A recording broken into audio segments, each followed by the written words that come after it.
Galera, hoje a gente aborda a continuação aí dos iluministas, né, dos filósofos iluministas que nós estávamos vendo, e nós abordaremos dois específicos aqui, que são Rousseau, um dos maiores filósofos da modernidade, contemporaneidade que nós temos, né, digamos, e nosso queridíssimo Adam Smith, que inclusive a gente vai utilizar para polemizar e para trazer para um contexto mais atual, dialogando com as nossas políticas atuais, principalmente nossas políticas econômicas. Né?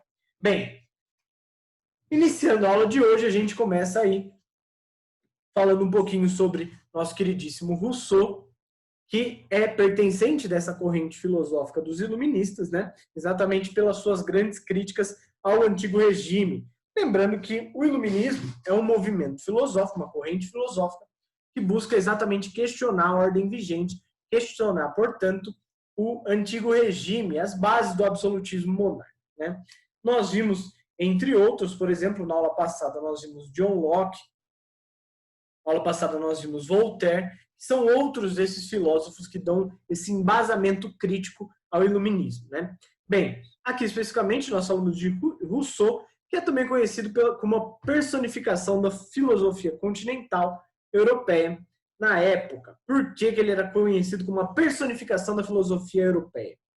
Exatamente pelo seu ponto de vista extremamente crítico a toda a sociedade na qual ele se encontra, a toda a sociedade europeia, e porque ele, digamos, levanta exatamente essa esfera de discussão política, essa esfera crítica política, né? Nós vamos poder visualizar exatamente nas revoluções que marcam o final do século XVIII e o começo do século XIX, né?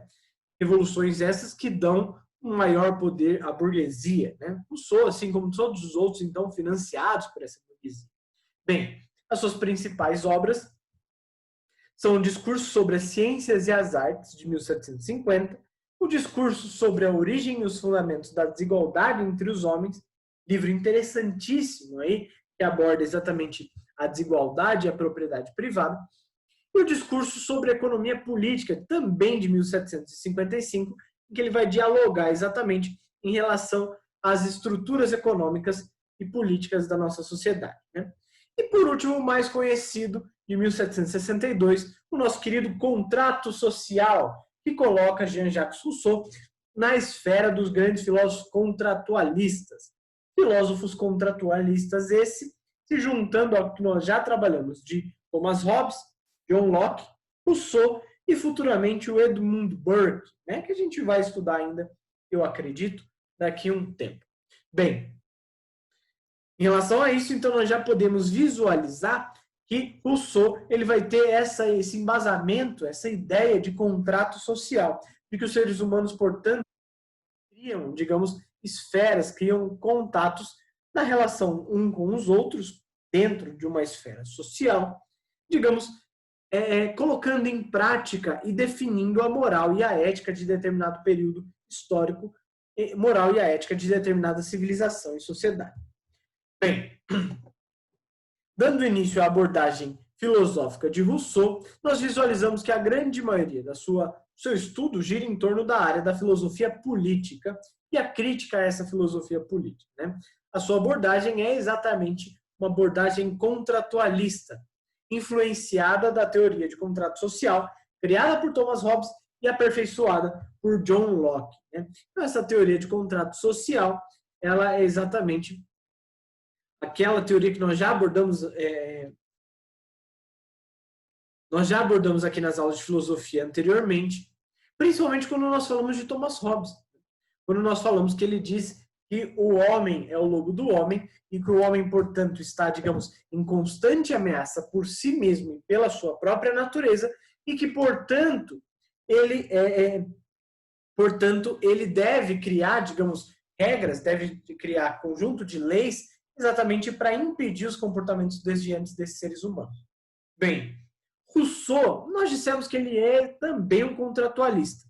Porém, a ideia de contrato social dele vai girar em torno exatamente de um contraponto ao pensamento hobbesiano.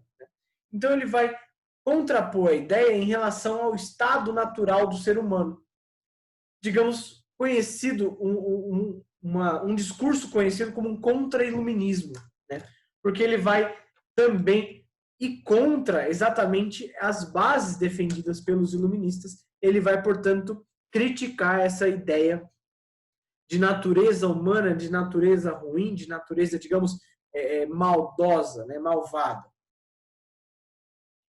Nesse contexto, ele vai dizer que a ciência e a arte, elas corrompem a moralidade humana. Não o contrário, como a grande maioria das pessoas acreditam. Bem, historicamente falando, nós sabemos que a Revolução Científica ela coloca em prática a valorização da ciência e da arte. Né? Renascimento cultural valoriza a arte, posteriormente a gente tem o humanismo com a filosofia, e a Revolução Científica de Galileu Galilei, a Isaac Newton, digamos, valorizando essa ciência. Então a ciência, no contexto de iluminismo, ela se encontrava em alta, ela se encontrava em uma ascensão muito grande, muito rápida.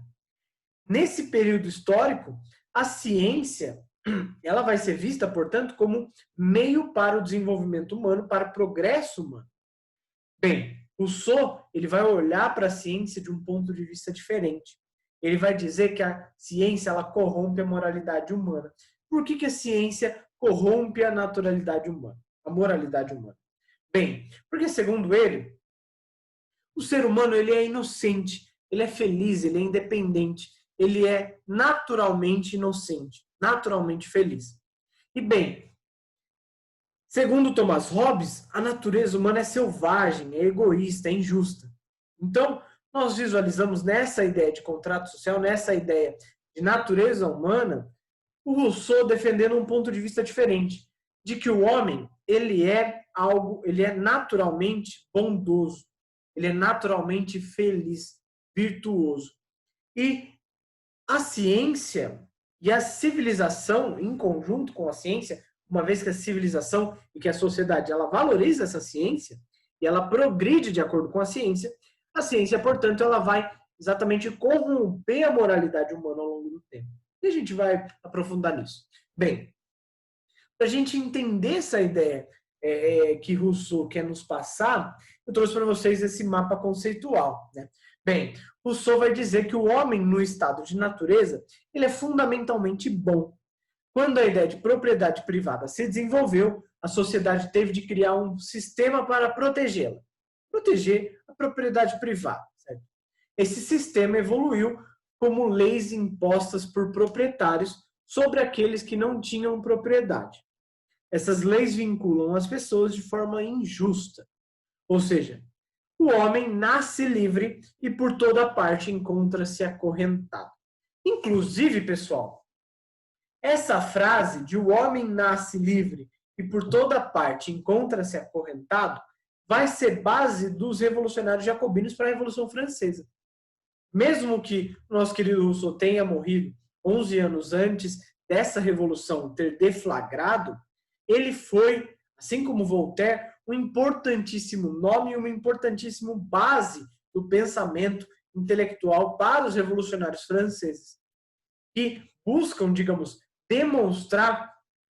se demonstrar contra essa injustiça e essa desigualdade social a partir do pensamento de Rousseau e a partir do pensamento de Voltaire também, certo?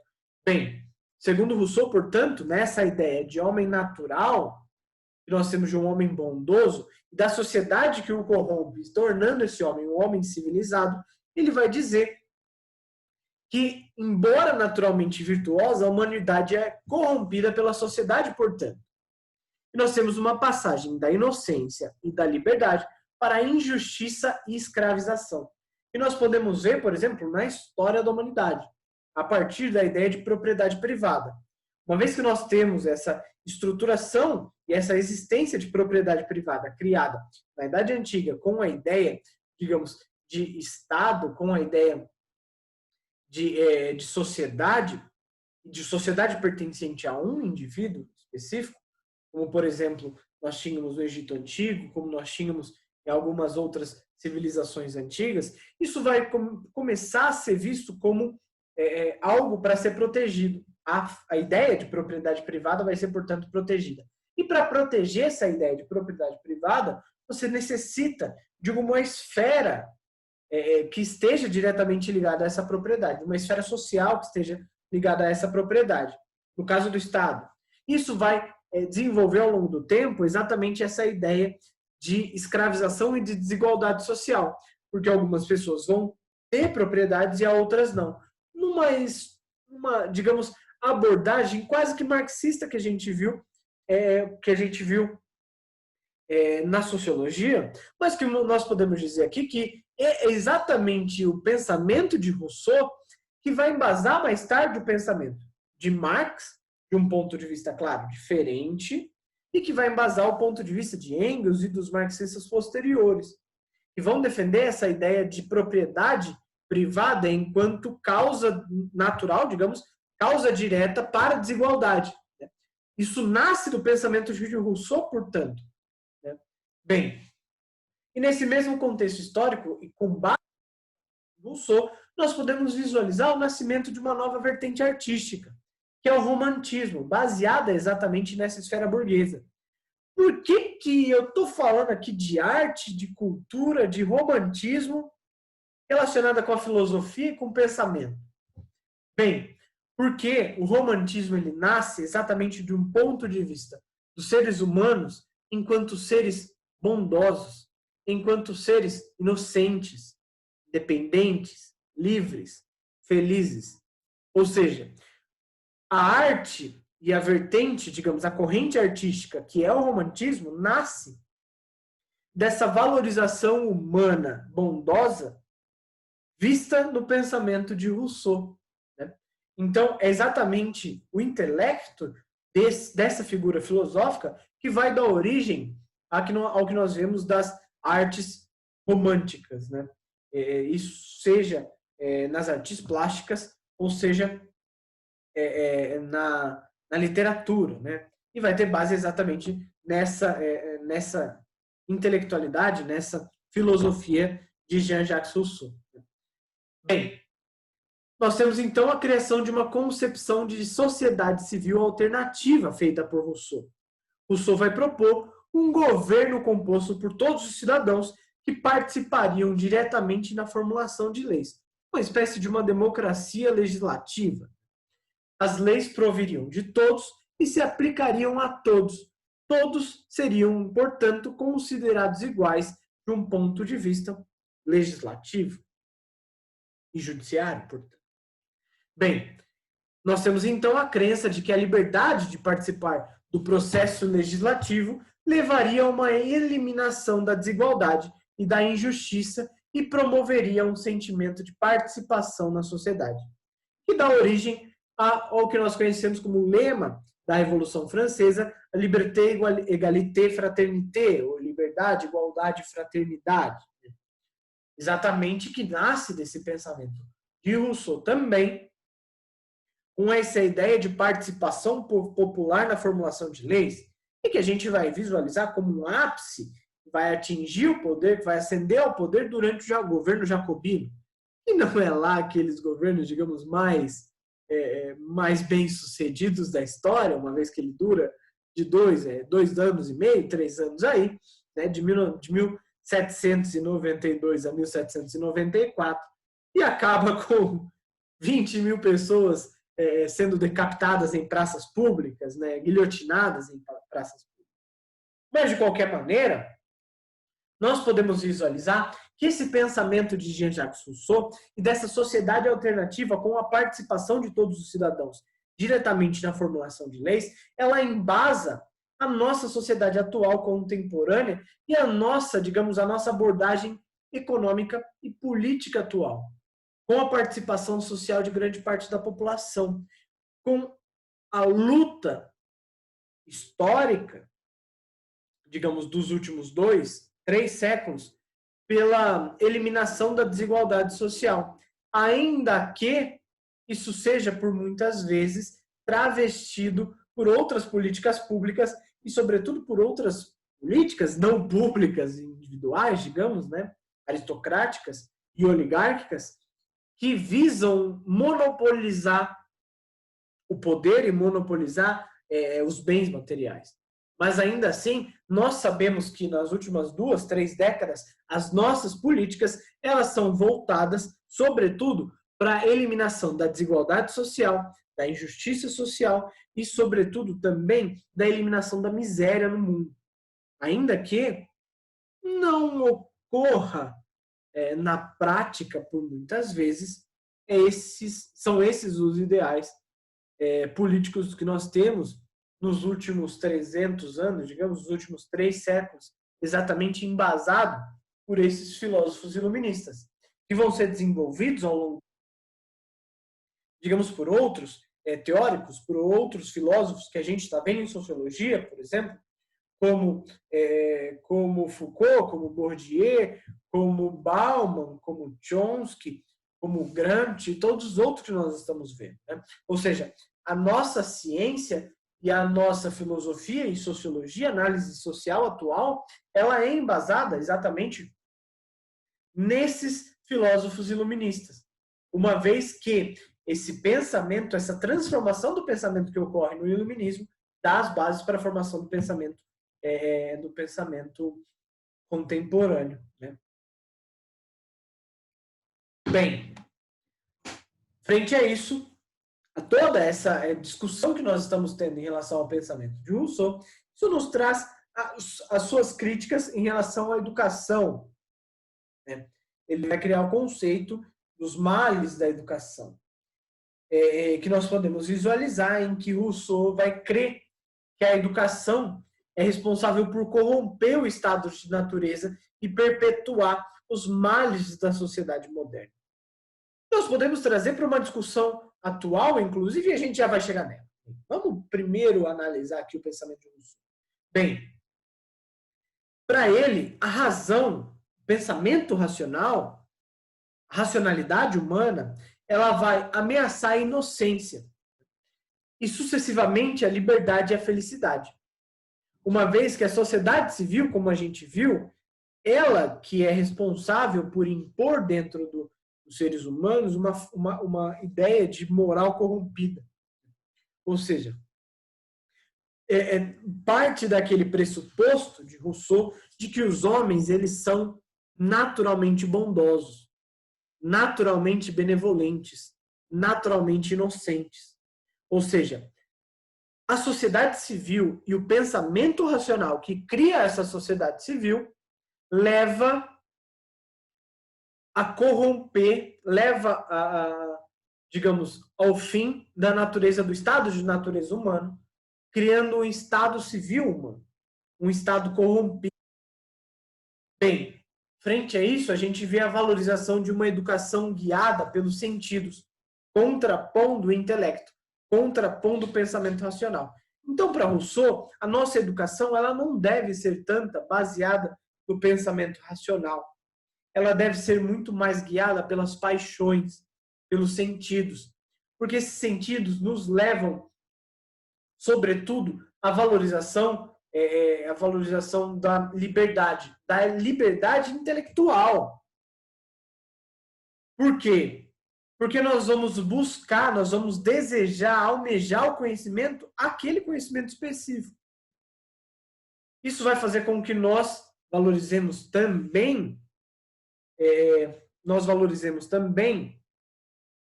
o conceito como que eu posso dizer? O conceito de liberdade de expressão, digamos. Então, os seres humanos eles vão poder se expressar de maneira liberta. Eles vão poder escolher aonde se expressar de acordo com aquilo que eles sentem, de acordo com aquilo que eles se apaixonam, de acordo com aquilo que eles gostam, certo? Então, quando nós temos o pensamento intelectual, racional, sendo colocado em prática, isso vai fechar, digamos, isso vai enjaular a educação humana. Ou seja, nós tendemos a criar modelos burocráticos para impor esse pensamento, para impor essa educação.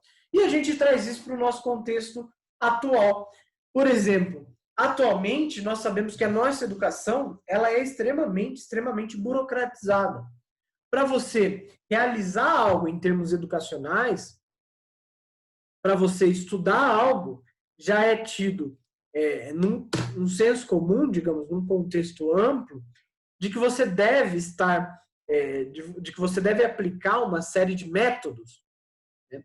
E esses métodos, eles vão levar a uma perda de imaginação, uma perda de imaginação humana. Então, os seres humanos, eles vão começar, digamos, a imaginar menos e a desenvolver mais. Desenvolver um método. Porque você deve fazer exatamente, acordar, tomar banho, organizar o seu escritório, pegar o seu livro, e você deve estudar dessa maneira. Você não, a gente visualiza cada vez menos, por exemplo, atividade prática. Cada vez mais atividade intelectual racional. E, segundo Rousseau, isso vai ser extremamente negativo do ponto de vista libertário, porque os seres humanos, eles não são livres para escolher, para definir os seus próprios rumos, os seus próprios meios para alcançar determinado fim, porque isso já está burocratizado dentro da sociedade. É uma burocratização da educação por si só, né, que acontece na nossa sociedade. Um exemplo disso é aquela ideia que nós visualizamos nas semanas passadas com Foucault e a ideia do panóptico. O panóptico, ou a nossa sociedade civil atual, ela é construída de uma maneira para impossibilitar a construção e o desenvolvimento da imaginação alheia. Porque os seres humanos, eles estão sempre sendo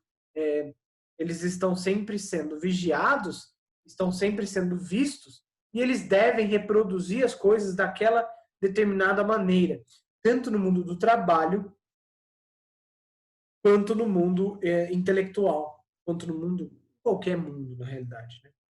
Ou seja, esse pensamento de Rousseau, ele vai dar origem aos pensamentos contemporâneos, que a gente viu, como, por exemplo, o pensamento de Foucault, uma vez que ele critica a educação e a utilização do pensamento racional na educação, uma vez que ele restringe a liberdade humana.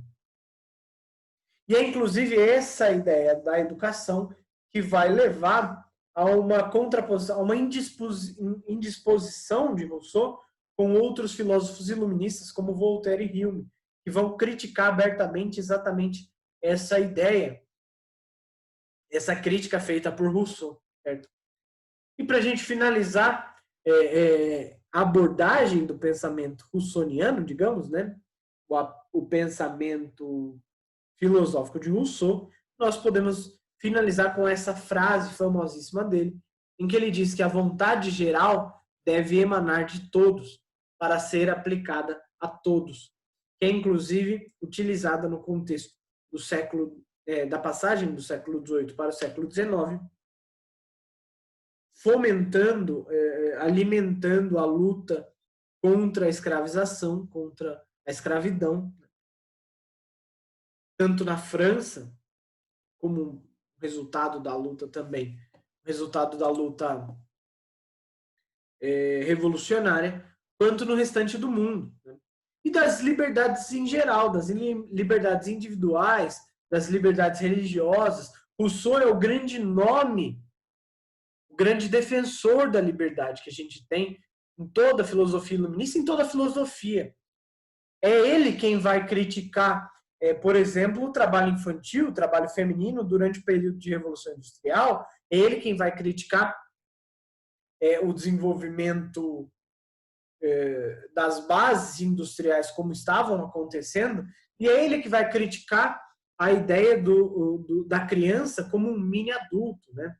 É exatamente Rousseau que vai desenvolver a ideia de que as crianças, elas estão passando por um processo de desenvolvimento intelectual e que, portanto, elas devem ser preservadas no mundo do trabalho para que nós possamos criar a longo prazo indivíduos mais esclarecidos, sobretudo levar, digamos, a uma melhoria da qualidade de vida, né? Uma vez que naquele período histórico específico, se a gente for abordar, no século XVIII, as condições de vida dos trabalhadores são precárias, exatamente pela falta de leis. Então, a gente visualiza que essa defesa de leis que ele está trabalhando aqui, que nós abordamos aqui, essa defesa de leis trata e aborda exatamente essa esfera do trabalho. Uma vez que nós tínhamos a exploração do trabalho em seu ápice durante a primeira Revolução Industrial. Bem, alguma dúvida em relação a Rousseau? Senão eu vou me alongar aqui, eu vou longe, eu não posso falar de Rousseau, que eu adoro, e eu vou falar até amanhã aqui de Rousseau. Alguma dúvida aí? Tá de boa, professor. Por mim tá tranquilo. Coisa linda, coisa linda. Então vamos continuar com o nosso queridíssimo e polêmico Adam Smith, né? Bem, Adam Smith, como a gente pode visualizar, inclusive no slide anterior aqui, contemporâneo de Rousseau, contemporâneo de Voltaire, contemporâneo meio posterior a John Locke, mas ainda assim viveram no mesmo período de tempo.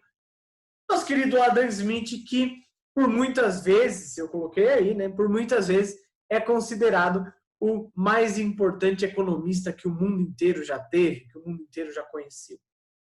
Bem, então nós já visualizamos que a sua teoria, seu embasamento filosófico gira em torno exatamente da economia, né?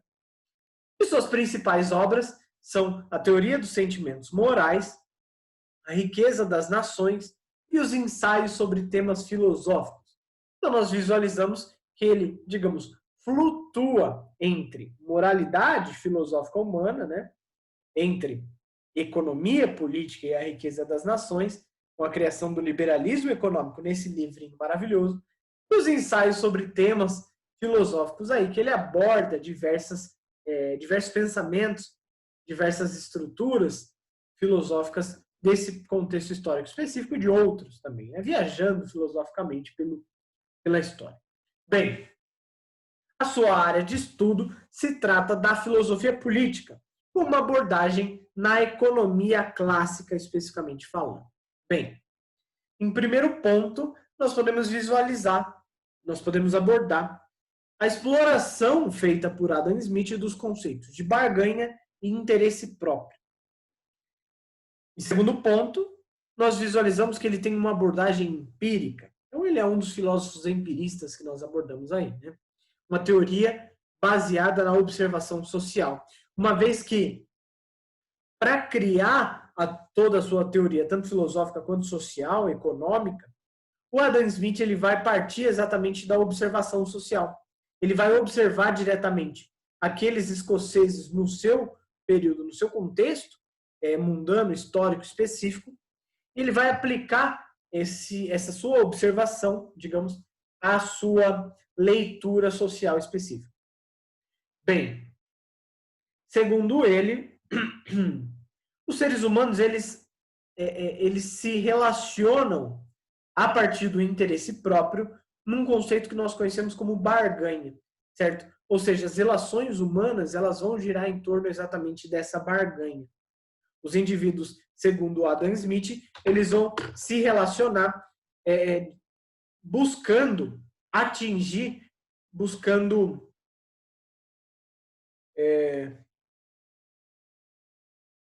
alimentar o seu próprio interesse, buscando, palavra que eu posso utilizar, buscando o seu próprio interesse, certo? Frente a isso, ele vai até concordar com Rousseau, discordando de John Locke, discordando também de Thomas Hobbes em relação à natureza humana, ele vai concordar que os seres humanos são benevolentes. Porém, que essa benevolência ela gira em torno apenas do interesse próprio. Ou seja, o ser humano ele desenvolve as suas relações de acordo com seus próprios interesses. E bem, com relação à barganha e com relação a essa ideia que nós estamos tentando estruturar aqui, ele vai dizer que dirigimos-nos não à humanidade, mas ao seu amor próprio. Ou seja, os seres humanos, eles são sim benevolentes, mas eles são, sobretudo, benevolentes para si mesmos. Eles, digamos, eles dirigem os seus feitos não à humanidade como um todo, eles não visualizam, eles não desejam acabar com a desigualdade, eles não desejam acabar com a miséria, mas sim acabar com a sua própria desigualdade. A desigualdade enfrentada por ele. Eles desejam acabar a sua própria vontade, eles desejam acabar com a sua própria miséria, seja política, no contexto aqui, de ascensão da burguesia, miséria política, uma vez que a burguesia não tinha participação política. Então, qual que é o objetivo? Qual que é o interesse da burguesia? Valorizar a si mesmo. Buscar o amor próprio. Amor próprio, valorizando a sua própria realidade humana. Certo? E, bem, ele vai criar a ideia de que o ser humano ele tem uma necessidade de ajuda. Ele vai dizer que a vida exige cooperação e assistência de um grande número de pessoas. Frente a isso, o homem ele vai se desenvolver como um animal que realiza barganhas, que realiza, digamos, trocas. Trocas não monetárias necessariamente, mas trocas de interesse. Meu interesse, por exemplo, vai ser de conseguir me estruturar economicamente nesse momento da minha vida.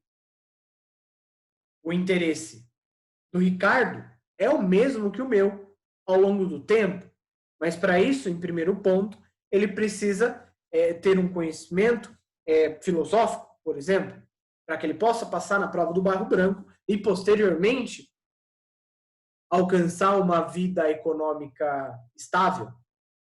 Frente a isso, nós temos essa ideia do contrato social que nós visualizamos agora de Rousseau, o contrato social que nós visualizamos de John Locke, sendo feito entre eu, o Johan e o Ricardo, aqui, por exemplo, barganhando entre nós, certo? Bem, eu estou aqui transmitindo meu conhecimento, mas de acordo com o meu interesse próprio também. E o Ricardo está aqui buscando um conhecimento de acordo com o seu interesse próprio também. Então, o ser humano ele é exatamente um animal. Por quê? Porque ele tem uma natureza selvagem. Quando a gente fala natureza selvagem, não é necessariamente benevolente ou malvada. Ele tem uma natureza. E essa natureza, ela, digamos, pode ser tanto bondosa, maldosa, mas que, sobretudo, esse animal que é o ser humano, ele realiza barganhas, certo? Ele realiza trocas, trocas comerciais, trocas de interesse, certo? E a barganha para ele é realizada ao se propor um trato que atenda ao interesse próprio de ambas as partes. Então, por exemplo, quando nós vamos a um hotel, nesse hotel nós necessitamos, para a nossa estadia lá, nós necessitamos da ajuda ou de uma cooperação e assistência de um grande número de pessoas. Precisa do recepcionista, da pessoa da limpeza, da pessoa que troca todos os lençóis, troca roupa de cama, da pessoa que estaciona o carro. Bem, ou seja, é uma grande cooperação que gira em torno de do interesse próprio de cada parte. E frente a isso, nós visualizamos a eliminação da autossuficiência econômica familiar a partir do momento da invenção do dinheiro e da abolição da necessidade de permuta. Os indivíduos eles não vão mais necessitar permutar as coisas. Eles não vão mais necessitar permutar objetos, porque agora eles têm dinheiro. Então, as famílias e os indivíduos, eles vão acabar sendo cada vez menos autossuficientes economicamente, partindo de uma necessidade, portanto, de se relacionar e de se ajudar, de cooperação mútua, certo? Os seres humanos, num contexto social capitalista, eles necessitam exatamente dessa assistência, dessa cooperação. Bem, a gente pode entender mais a fundo, ou mais resumidamente, esse pensamento com essa ideia de Adam Smith. Ele vai dizer que as pessoas agem por interesse próprio. Com frequência, demandamos bens e serviços fornecidos por outros. Nós necessitamos de coisas que os outros sabem fazer, de serviços que os outros sabem prestar. Devemos, portanto, concordar em trocar bens ou dinheiro entre nós. de forma que ambas as partes se beneficiem. Ou seja, o homem é exatamente um animal que faz barganhas, certo? Bem, frente a isso, nós temos uma eliminação da necessidade de autossuficiência. O ser humano ele não necessita mais ser autossuficiente. Por quê? Porque ele visualiza na sociedade essa suficiência. E a partir desse contexto, o ser humano ele não vai mais precisar englobar tudo, fazer tudo. Por quê? Porque nesse contexto do capitalismo, surgem pessoas com habilidades particulares. E essas habilidades particulares vai levar a uma divisão do trabalho. E Adam Smith ele vai valorizar exatamente a ideia da especialização. Para Adam Smith, o mercado é a chave para uma sociedade justa. Com a liberdade proporcionada pela compra e venda de bens, os indivíduos podem desfrutar de vidas em liberdade natural. Por quê? Porque nós temos, então, o mercado, o livre mercado, melhor dizendo, levando a uma riqueza universal, em uma sociedade, claro, bem ordenada, uma política bem ordenada. Isso levaria aos indivíduos a uma barganha coletiva, digamos, né? Eles bargariam uns com os outros e, portanto, colocariam em mercado, colocariam em prática as suas próprias habilidades particulares, a sua própria habilidade especializada, que levaria a ele a desenvolver o que ele desejasse. Ou seja, levaria ele a um estado de liberdade natural. Ele poderia escolher o que ele gostaria de fazer, o que ele gostaria de se especializar, certo? E frente a isso, a gente tem a teoria, o conceito de mão invisível sendo desenvolvido. Para ele, a mão invisível do mercado, com suas leis de oferta e demanda, regularia a quantidade de bens disponíveis e o avaliaria de maneira muito mais eficiente do que qualquer governo. Frente a isso, o governo não necessitaria mais controlar a economia. Então, ele defende a não intervenção do Estado na economia. E essa não intervenção do Estado na economia ocasionaria numa redução de taxas e impostos. Por quê? Porque o governo ele não gastaria com a economia, uma vez que o mercado e a economia se autorregularia. Ou seja, o governo não necessitaria gastar com mão de obra, gastar com a economia especificamente falando, né? Gastar seus esforços com a economia. E isso levaria a uma redução dessas taxas e desses impostos, certo? Ainda assim, é importante a gente citar, para finalizar a aula de hoje, para finalizar esse pensamento de Adam Smith, a gente vai abordar na próxima aula novamente, mas para a gente finalizar por aqui, ele vai defender a restrição do uso da linha de produção. Por quê? Ele vai visualizar que, embora a divisão do trabalho trouxesse enormes benefícios, como, por exemplo, o aumento da produção, o fim da fome, o fim da miséria, o trabalho repetitivo ele poderia destruir um ser humano. Por quê? Porque Adam Smith ele vai dizer que o trabalho repetitivo, no modelo de linha de produção que está sendo imposto aos trabalhadores explorados durante o processo de revolução industrial, ele desumaniza o ser humano. Por quê? Porque esse ser humano ele vai ser visto como mão de obra. E aí, galera, é importante a gente citar, é até engraçado a gente falar isso, mas é importante a gente citar, a gente visualizar a influência que Adam Smith, que o pensamento de Adam Smith tem no pensamento posterior das novas políticas, do socialismo, por exemplo, ou do marxismo.